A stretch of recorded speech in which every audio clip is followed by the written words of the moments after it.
All right. Good evening, everybody.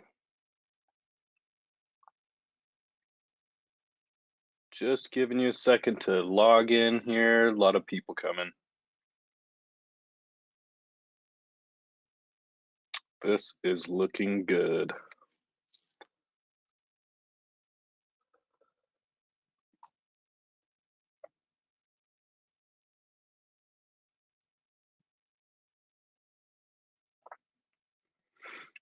All right, let's get started. We're already 6 minutes past 6.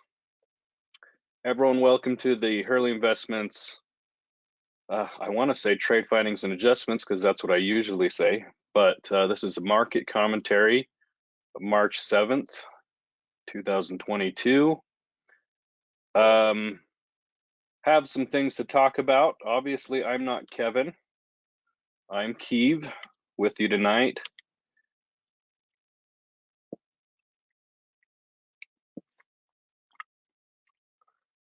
No, that's not Kiev, Ukraine.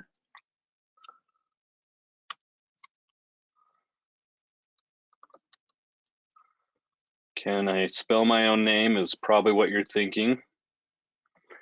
Kiev Biby.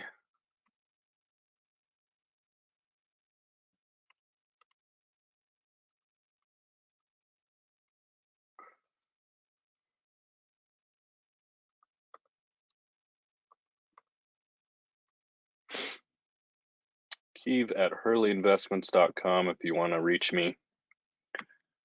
All right.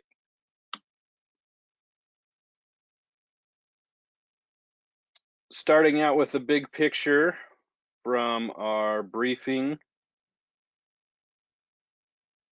the briefing site that we like to gather some of our economic information from. The big headline here is our economic boom in 2021 is at risk of going bust in 2022. Long story short is inflation's going up so quickly that it could threaten our consumer and our consumer really is what's driving our GDP. Close to 70% of our GDP is driven by consumer spending. So it has a lot riding on that.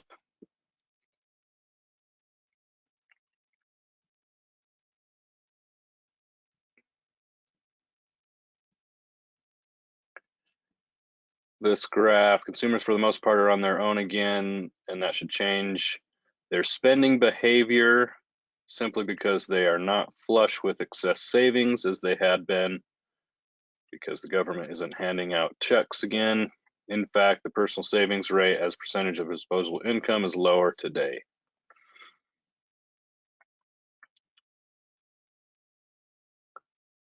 More on personal savings.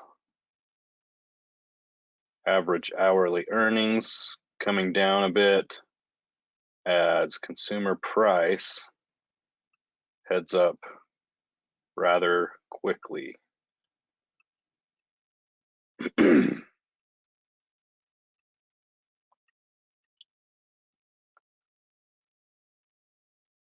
What other graphs do they got here? Showing the S&P 500 down, more on that. So we get lower. So they extrapolate. The Federal Reserve needs to get inflation under control. That task has been complicated by the Russia-Ukraine situation, which is driving up commodity prices, but particular energy, metals, and agricultural futures. That's going to drive up costs for producers, which will be passed on to consumers. Pain will be, and already is for many, most acute at the gas pump and in grocery aisles. So, as a comment on that, I think that's generally is going to be true and going to be a problem. However, I'm wondering how long this really lasts at this height. I mean, we've gone up rather quick in the space of a year. This is March 21 and today. Long story short is prices cannot be sustained at these high levels.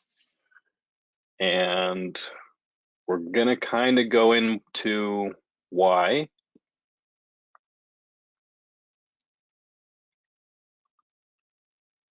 But kind of along those lines, I wanted to talk about this. Let me see if I can put this up a little higher.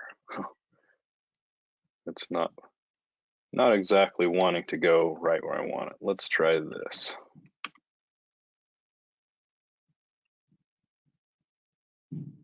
All right. This is just a picture I took of my TV earlier today.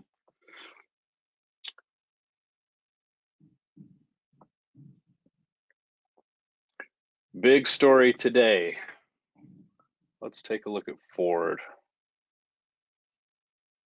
Ford was down 4-5% probably towards the end of the day. Let me actually look for sure. Ford down 5%, over 5%, and in after hours down another percent. Why is that?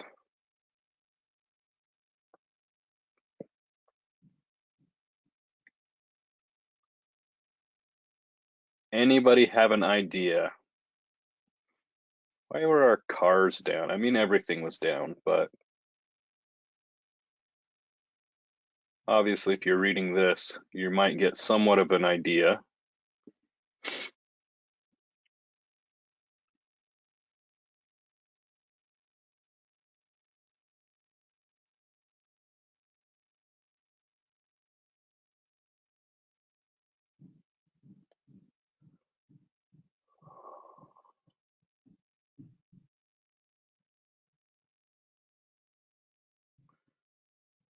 William says higher gas prices. Maybe so. Definitely a big part of it. Gas prices are up, oil's up, natural gas is up because there's talk of closing off Russia from selling their number one export off to other countries, or at least from the US purchasing it. But today, in addition to that, Ford in particular got a lot of bad talk on CNBC, and I was a little surprised. So what was the big problem? Well, Ford, for their electric vehicles, they need to source nickel. A few other things, obviously, that we had a few weeks ago. We were worried about palladium because of how much palladium apparently Ukraine had. Well, now palladium has kind of tapered off, not too worried about it, realizing we can get it other places. Now it's nickel. Why is that? Well, according to CNBC and the talking heads there, it's because it is Russia. If we restrict Russia from exporting as a punishment for invading Ukraine, we have a problem because our Ford, all of our other car manufacturers that are ramping up their electric vehicle targets, and Ford in particular, who is saying they want to have 2 million production of level of 2 million by 2026, and We got an Adam Jones from Morgan Stanley saying, where will Ford source all of these raw materials? Call us if you have any ideas. So apparently Mr. Adam Jones thinks that because most of the nickel comes out of Russia for the world supply, Ford is SOL trying to get that out, and so are the rest of the car companies, I assume, is what he's saying.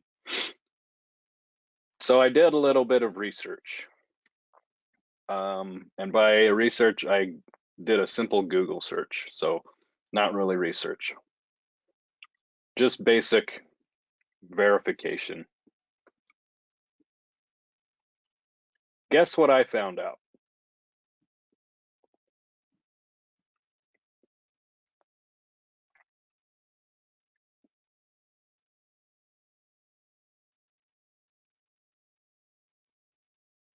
Russia not only isn't producing the most,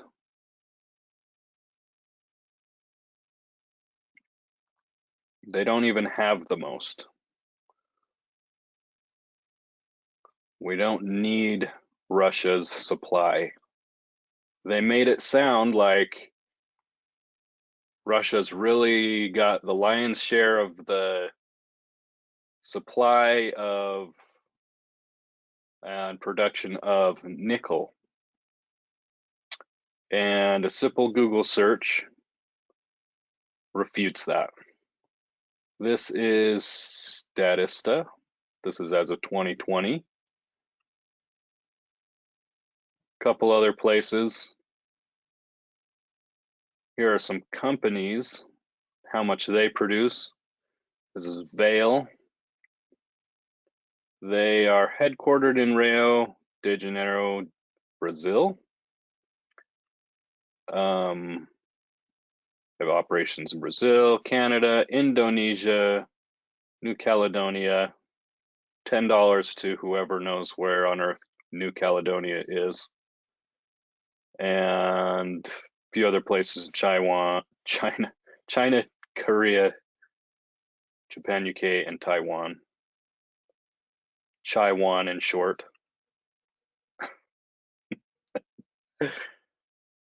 So they're number one. This is the Russian one. These guys are obviously out of Moscow. Norilsk Nickel, 163 tons produced in 2017, 166 in 2019. Not quite up to the levels of Vale.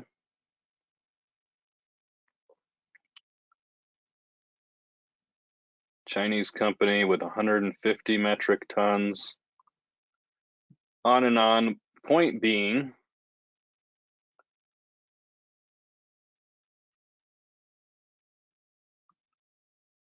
is Mr. Jones is all huffing and puffing for no reason.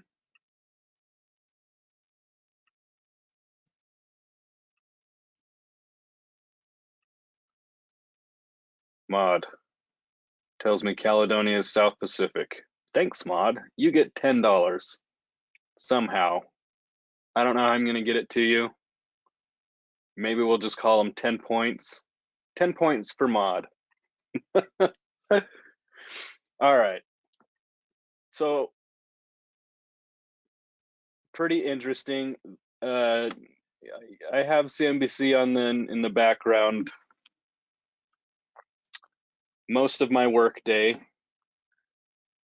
and they were swearing up and down and all around that this is a huge problem for our EV production, and Ford is going to get really especially hit, and how on earth are they going to meet their crazy goals of producing 2 million something or other cars by 2026 if we don't have nickel, because Russia's got the lion's share of the nickel, but only they don't. Indonesia has quite a bit more mine production in 2020. And then as I've talked with Kevin,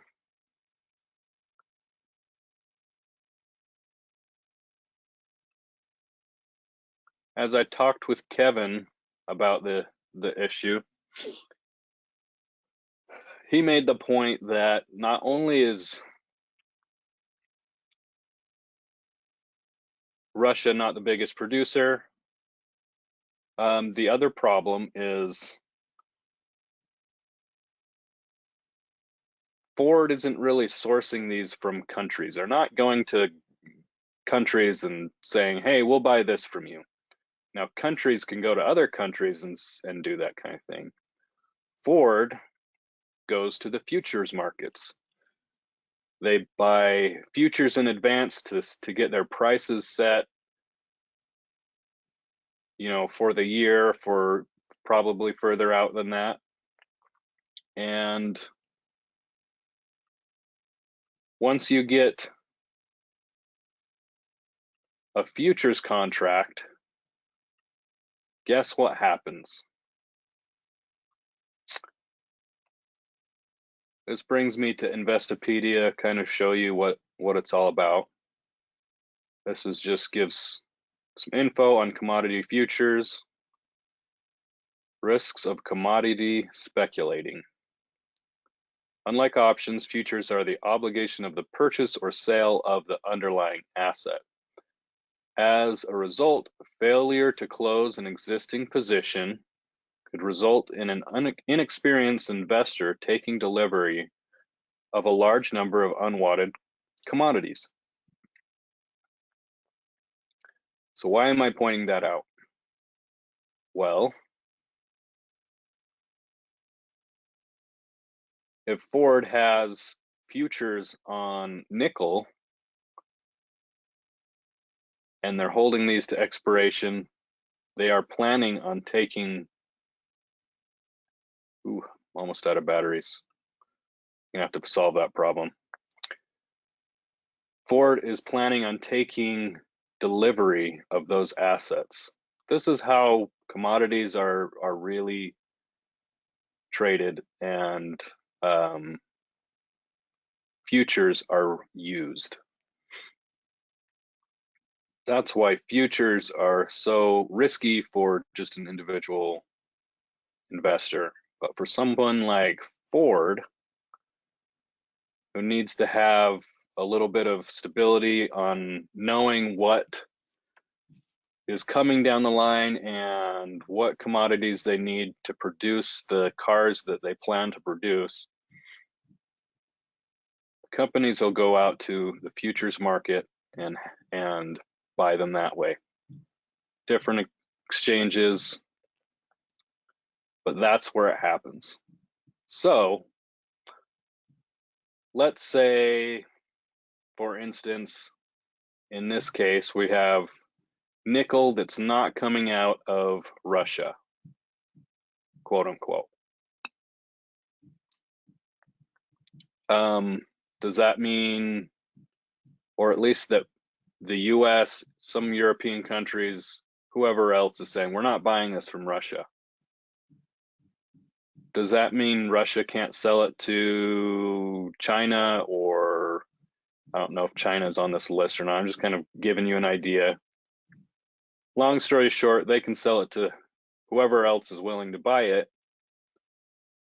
Whoever that else is can then sell it to these other countries, blacklisting Russia, and still buy nickel that's sourced from Russia, but because now it's been moved to another country and then put back into the supply,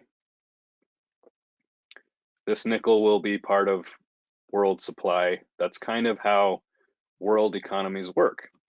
That's kind of why tariffs are sort of stupid, because this type of, I guess you could call it money laundering, is taking place in a legal way, where commodities are washed or laundered through other countries before they come back into supply.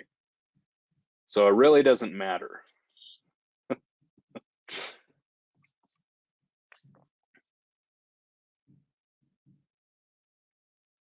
So, is this going to be a problem for Ford?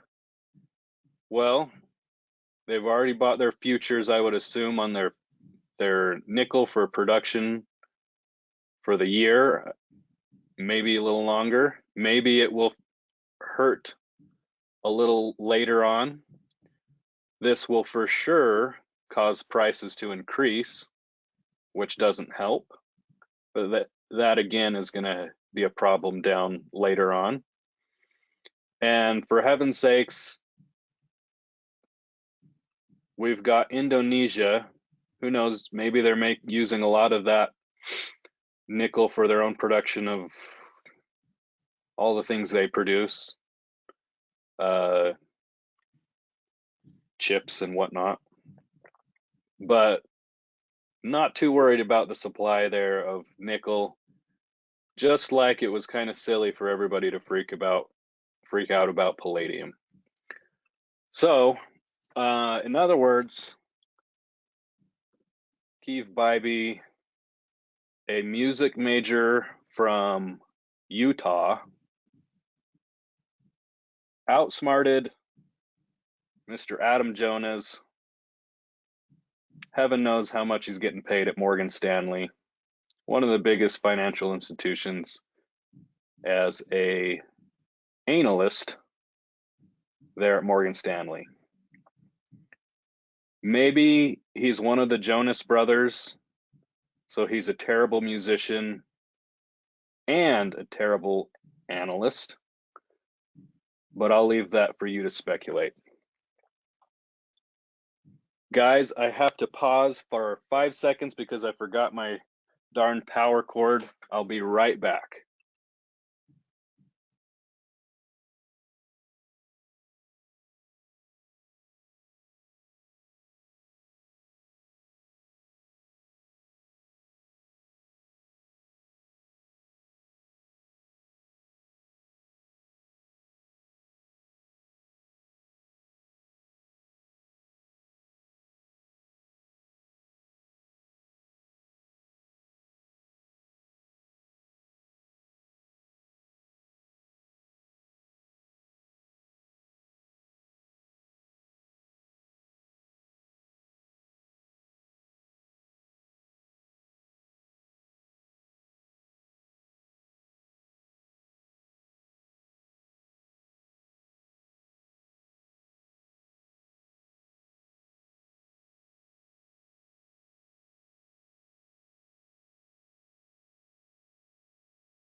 All right, I'm back. Sorry about that. Whew. Catching my breath. All right, Mr. Jonas.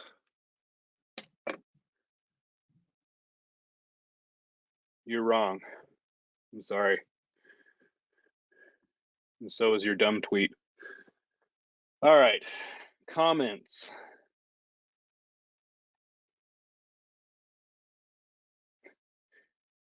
Bill says, did Maud learn that from watching McHale's Navy?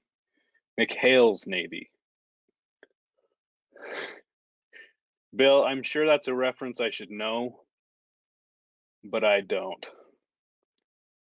And of course, he's kidding. Maud says, you'd think a Morgan Stanley analyst would do a bit better than that. Maybe they're trying to buy Ford on the cheap by taking it down. Who knows? You never know. But again, I am not a Morgan Stanley analyst. And all I had to do was a quick Google search. So this kind of goes into, of course, natural gas and just the problem it creates with Europe having been so caused their own problems by buying so much oil, natural gas from Russia, creating dependence on Russia. I'm also going to talk about how, for heaven's sakes, why on earth our own president switched off the spigot of our own energy commodities, and the fact that it is just a spigot. All he has to do is turn it back on. And we're energy independent, and we can solve the problem that is being created by blacklisting Russia on commodities pretty easy by just turning on the spigot. We can solve Europe's problems. My goodness. How dumb do we have to be? Maud, I 100% agree. She says, you can't go green overnight. Don't know why politicians don't get that. Well, I think they get it, and I think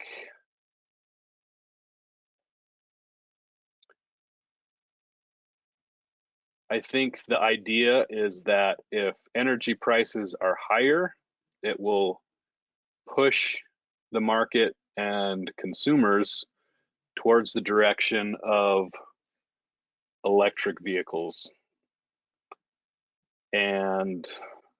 But you're right. The problem is it's just not going to happen quickly. The other problem is the technology.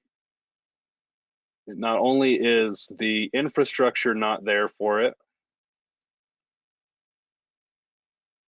the cars just aren't there for it either. It takes an hour to charge up. Kevin, and he can, I hope he'll give a little more detail. He had a brother that bought a Tesla, and when hurricanes came through there and he was trying to get out, it was not the smoothest way to get out when you're sitting in traffic in an electric vehicle and not able to charge up. It kind of is a problem, and you really can't get out quick enough, and there's not enough charging stations to charge. And if you're trying to do it fast, even if there wasn't so much traffic holding things up, you got to stop for an hour. Even on a fast charge, all of the numbers are way optimistic, always takes longer, never holds the charge as long as you want it to because of how you're driving. It's the same thing with horsepower. The way that the car manufacturers talk about what horsepower numbers each car has, they tested and did those numbers on a nice cold day, maybe on a slight downhill roll. You know, who knows how they gather them and how they actually report them, but they're doing it on the most optimistic circumstances, and so are they doing on electric vehicles. So it's just a problem, and one that we're not going to solve anytime soon. The other problem is it just doesn't work for the poors. It doesn't work for people who can't afford the expensive electric vehicles. It doesn't work for them heating and powering their homes at a reasonable price, relying on wind and solar power and the batteries. You can see how great that worked with Texas when they had their freeze. Is that last winter already? Has it already been a year? Anyways, their freeze that caused the batteries not to be able to hold a charge. Yeah. You can hope and wish for it all you want, but My goodness. Causing some serious problems. Okay.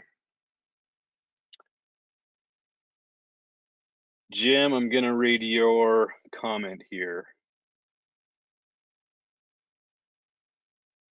In spite of Jonas, Ford may be in more trouble due to oversupply of aging inventory cars, may have been on lots for a couple of years.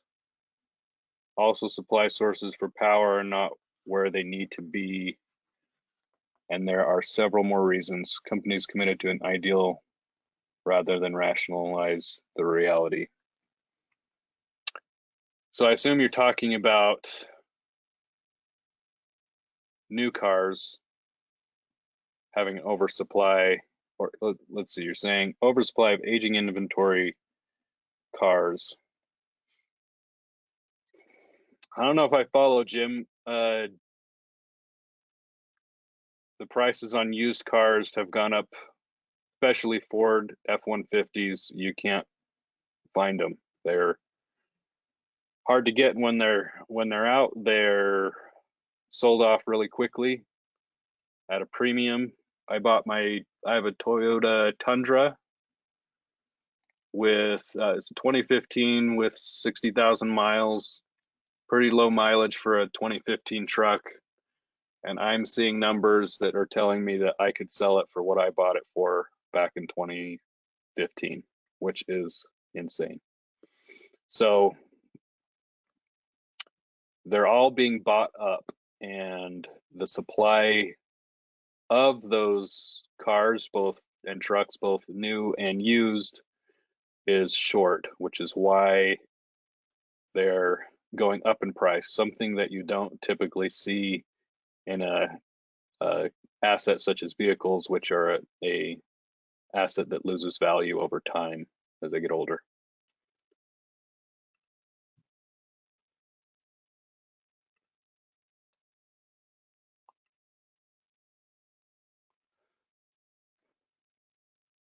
But if you guys remember, we talked about Ford up here at 25, hitting 25, 24. We sold off. For most people, it had more than a few hundred shares. We sold off half of them on the idea that if they continued up, we still had half the shares to continue making some money. But at this price, they're fundamentally fully valued. And as they started to fall down, now down just under 16 today, Ford is back at incredibly cheap value. And we now have the opportunity to take the profits we had, buy back those shares at a discount, and for everyone else that, well, and all the other shares that stayed there as we protected on the way down, those will be there as well to help repurchase shares at a discount. And yeah, I think we're going to be just fine in Ford.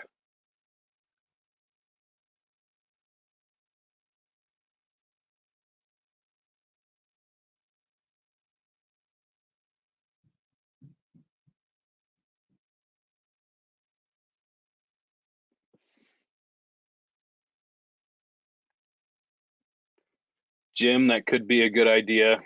I think that Toyota is a bit smarter in how they've dealt with electric vehicles and versus hybrids. They've gone more in on the hybrids. The new Tundra truck is a really powerful V6 twin turbo hybrid. It comes in a hybrid option. Some of their other cars, of course, they've always had that. Not always, but for a long time, they've had the Prius. Those ugly little things that people still drive around.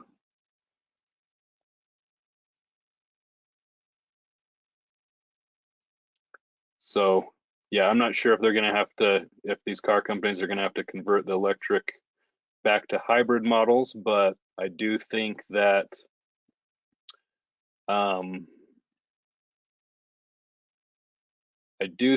it is kind of overblown on the side of what we're talking about here on the ability to produce those the new EV electric vehicles, because there is the demand for them even without the not natural gas, but the high gas prices. There was demand before, and if not real widespread demand and a whole lot of hype, I mean, you only have to look at Tesla, especially their stock price. But we shall see, and we're certainly in a better spot today to take advantage of what might happen. All right, guys, any questions, other thoughts on that?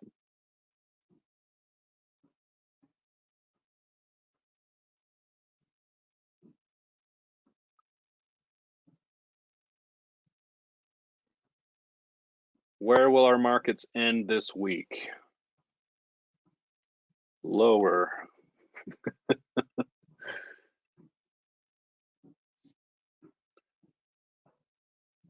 Unless everybody realizes what I just told you, gonna head lower.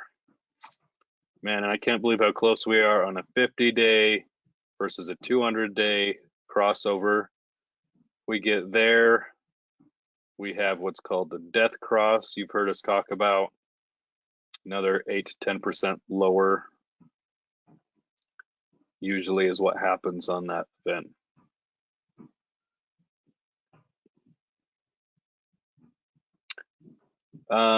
Probably get a bounce back tomorrow of some kind, maybe a dead cat bounce, but the whole Russia thing and the Russia and Ukraine thing is got everybody worried about commodity prices. Even though we have a pretty easy solution ourselves, if Mr. What's my name is who am I? Where am I? If he ever gets his head on straight and figures it out, Mr. President. All right. So I'm going to say all three are going to be lower. Let me take a little picture.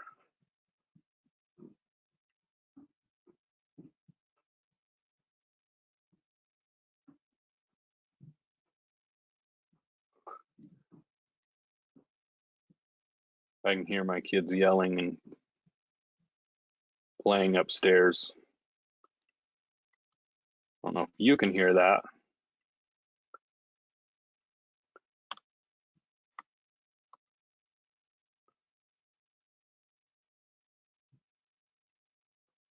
Wonderful sound in my view. Music to my ears. And that's not the Dow, that is the S&P. So I'll move it. What does the Dow say?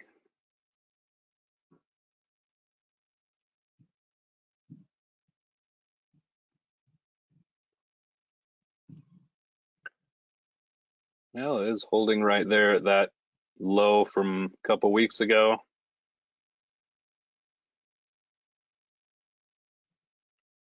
Problem really has not been solved though. Wife says we're falling apart up here.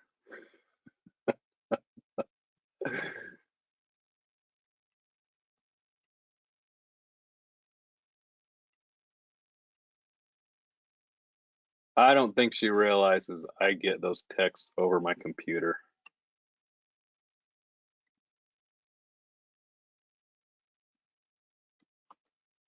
Okay, maybe it's not music to my ears. Dow is bearish. S&P is bearish. Where is our NASDAQ?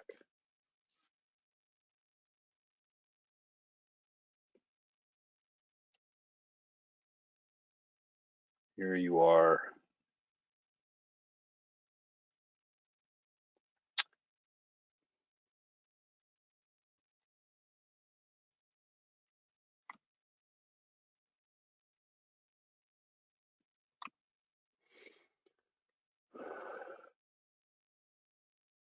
Wish there wasn't page separations on this.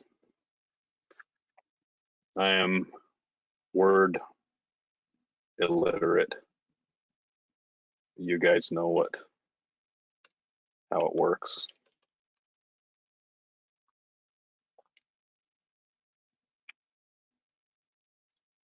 All right. Where will S&P end November 21? I think this is a little outdated. March.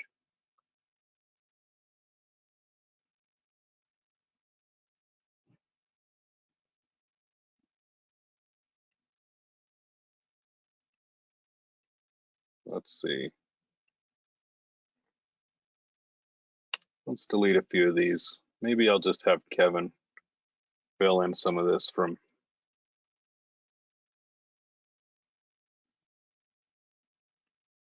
where he's got it at.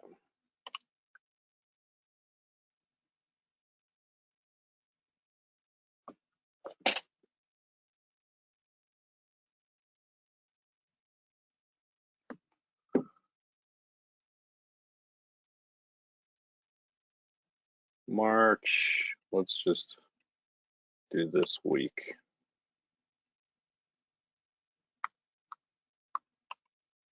Negative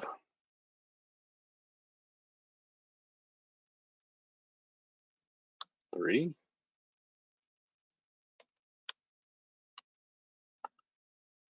Ending 11th.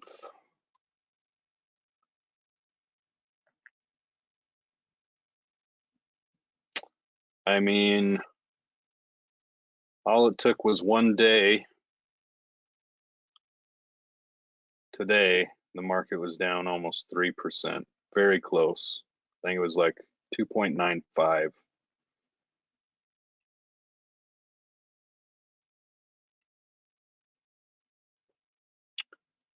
Let's see. So I'm at least going to say 3% in case we get a little bit of a bounce back. Earnings.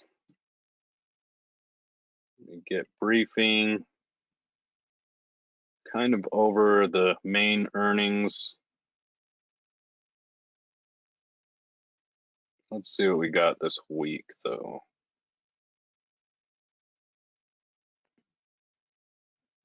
Nothing I'm truly concerned about. Monday.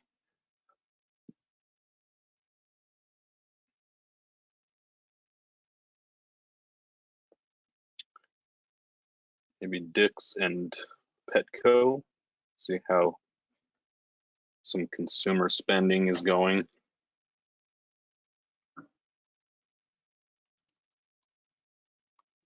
Oh my goodness.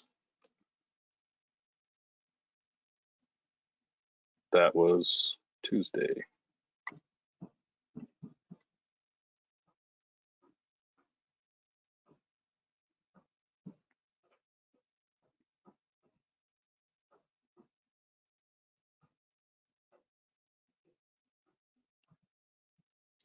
WTI, WT&T offshore.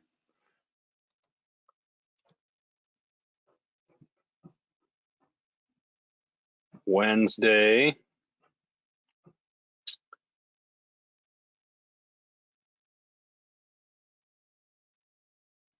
Might be interesting to see United Natural Foods. After the close, we've got one I really care about. Thursday, JD, kind of go along with what's happening with Dick's. Wheels up. That's gonna, I mean, that's kind of more high-priced travel, right? But interesting to see. Hey, American Outdoor Browns.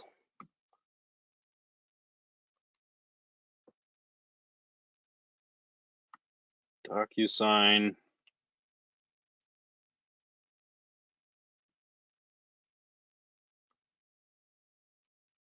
LegalZoom. Oracle. A couple of interesting ones.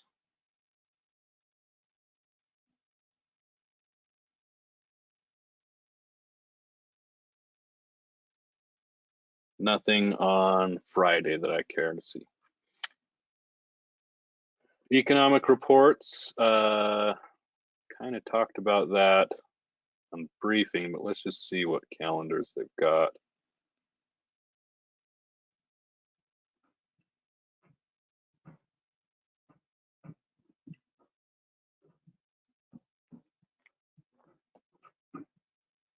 Consumer credit today.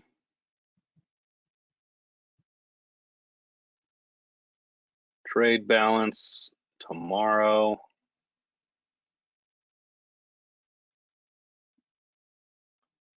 Get back to where I was. Let's see.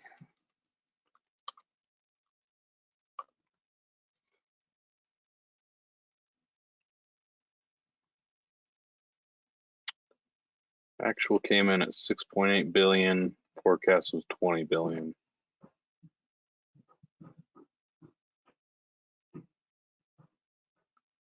Yikes. Trade balance.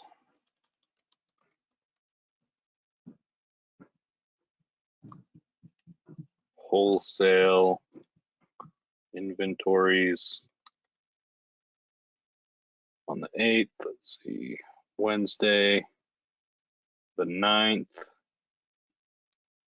MBA mortgage applications. See how the housing market's doing.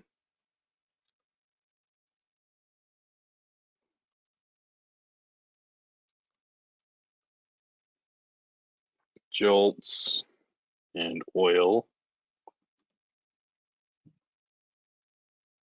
Jolts is the job openings, crude inventories.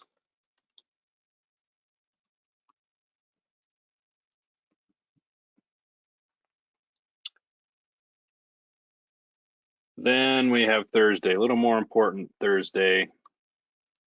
Consumer price index, initial claims for unemployment, continuing claims,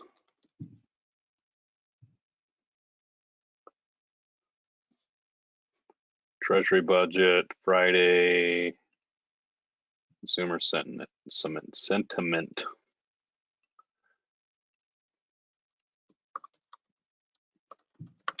Which again is just a survey, not necessarily doesn't mean anything. How am I looking to trade? I saw a question come in that might be from Howard. Are you adding additional puts to your positions?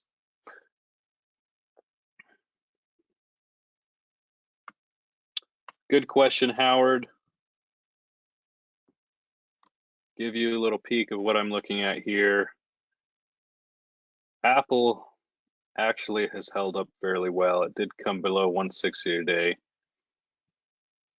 but I mean, it's kind of been around the 160, 155 up to 175 for a while now.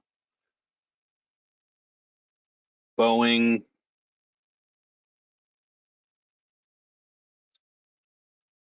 highlight so you actually see what I'm looking at. Down 12 today, made up 12% pretty much every dollar on the way down there.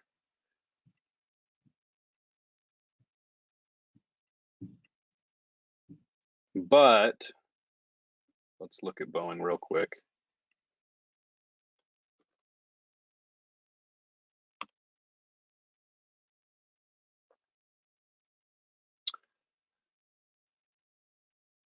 Yikes, Boeing. We could definitely look at adding some extra puts. Thought about that today, having a second set of puts on some things, but I just feel like we're probably going to get a bounce tomorrow or sometime where we could add them on at a cheaper price, possibly. But definitely Boeing is a candidate here. Man, I can't believe they've gone this low. Kind of crazy.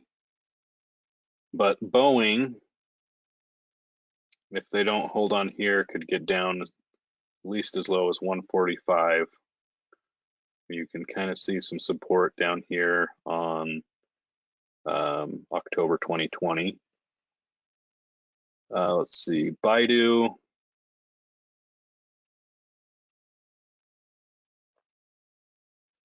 So long story short, Boeing definitely a position that we might consider adding some extra puts on.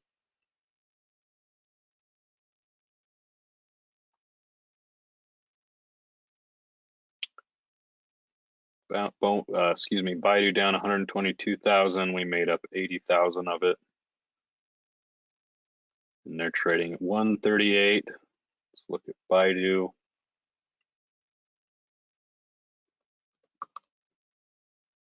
Let's try that again.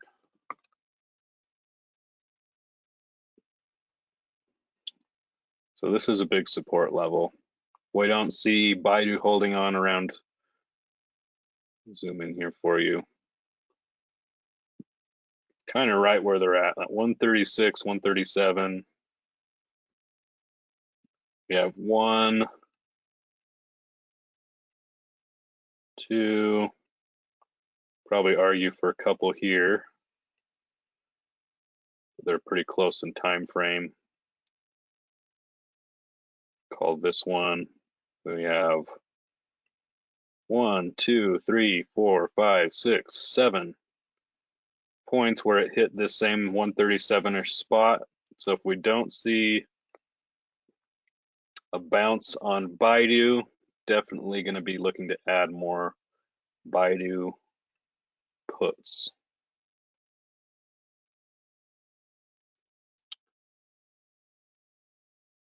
Disney.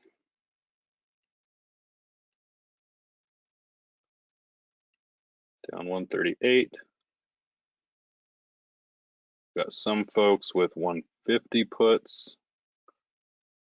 That's only 10 contracts, so not everybody here out of 19,000 shares. And then of course we got our bulk here with 150s for the rest of our, protecting the rest of our shares in addition to these. So altogether we made up pretty much all of that drop of 138K in Disney. Take a quick look at Disney.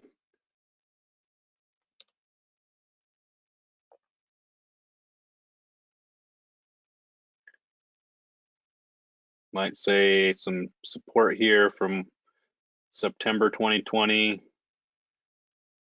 Definitely right here. Zoom in for you a little bit. Around 130. Around 133, 135. We're sitting right there today. So if Disney doesn't hold up there, and for heaven's sakes, as you guys have heard me talk about, Disney is doing great. Got their parks running on full steam again. It's looking good for Disney. Why on earth We should worry about,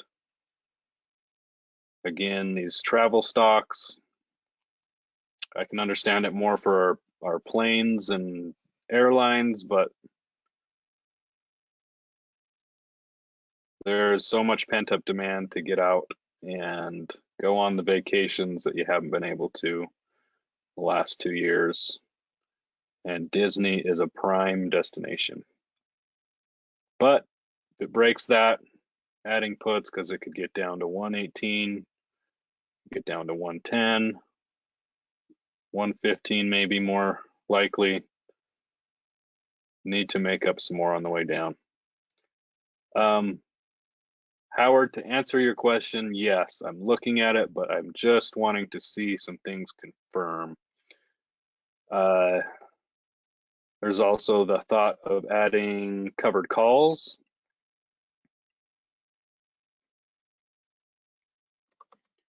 So I'll say adding extra puts on shares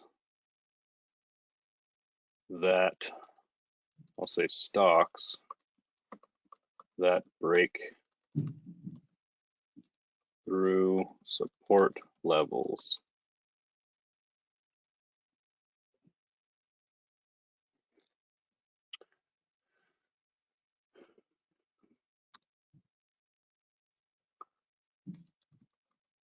I'm looking at Baidu, Boeing, oops, Disney, Facebook. Once again, they broke through 200, so that might be a more likely one. We had doubled up on Facebook puts and cashed them all in and bought more shares, but Facebook's decided to break that 200 level and keep going down, so that might be something to add back onto. I'm probably missing a few just off the top of my head. What else? We got Under Armour for sure to look at. Ford, as you know. Covered calls. Problem with some of these other ones that I just listed is they've already fallen so far. We really can't add covered calls.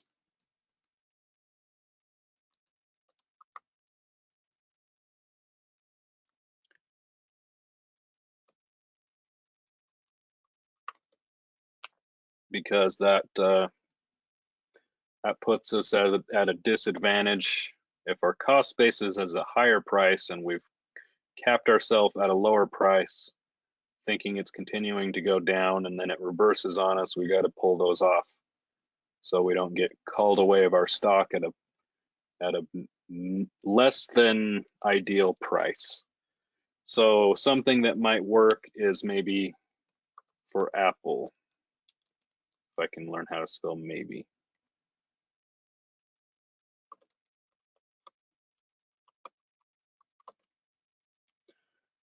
Just specifically because Apple really hasn't taken off too much. And think about the rest of our FANG stocks. I mean, yeah, it's a high of 181, but it's been around 175 more often. Been around this 160 level. Had this day where it touched the 200 day and just rallied way back up. But we might be able to add a 170, 175 covered call, help out for some Apple, depending on what kind of price we might get. We'd want to get a good couple dollars, I would think, to try and be able to book a profit on a covered call to help protect shares, or at least make some more money on the way down. It doesn't, not really protection, is it? So those are some thoughts. You can think about our FANGs, as I was about to say, haven't really contributed outside of Facebook to what our stock market fall in the beginning of the year has been. It's got, I think it's somewhere around 12, 13%. CNBC said year to date it was like just under 12%. But if you followed what Kevin showed you last week, it wasn't accurate for whatever reason. You got to do your own numbers. Take the number of January 3rd, subtract it from today, take that number, divide it by the January 3rd number, and you've got how much you're really down, or the stock market's really down.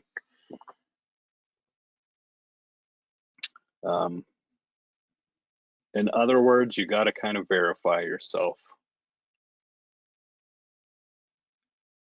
But once you start to see Apple and Microsoft and Google really starting to sell off, Netflix is kind of there with more with Facebook, kind of contributed to the downfall.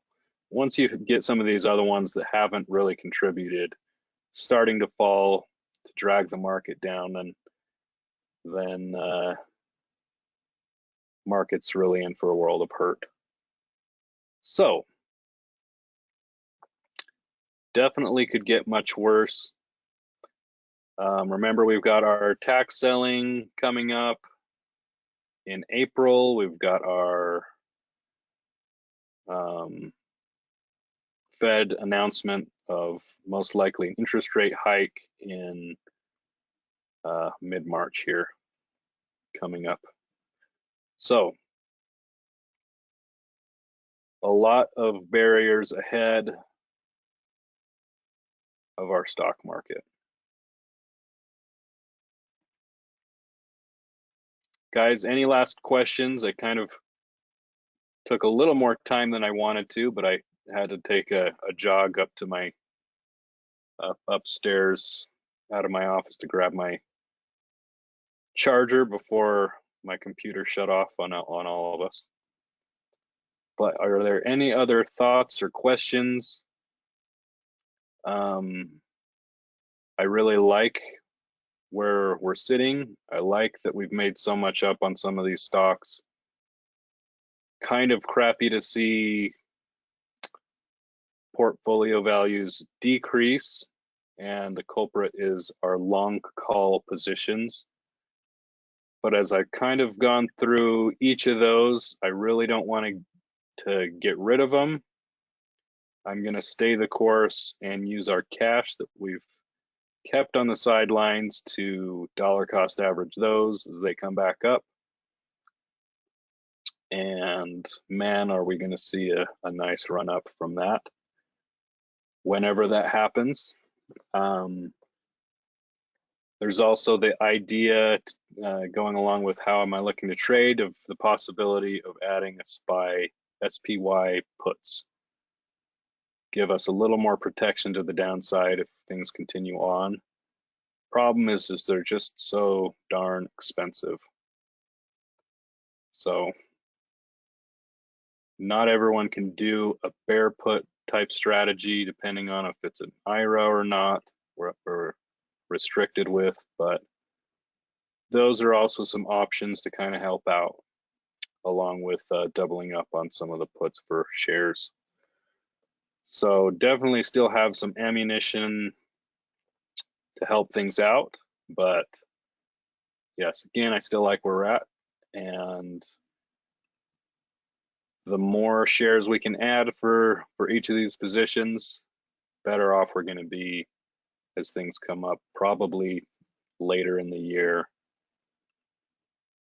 as stocks have become so darn cheap over this period that it's just too good to be true not to, for all the money on the sidelines to come back in and buy the dip.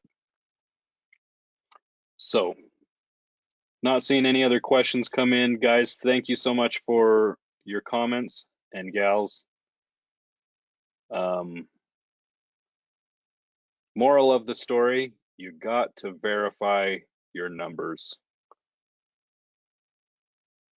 Doesn't matter if CNBC comes on, there's always the chance that it's fake news like today. You've got to verify your numbers. All right, not seeing any questions. Guys, have a good night.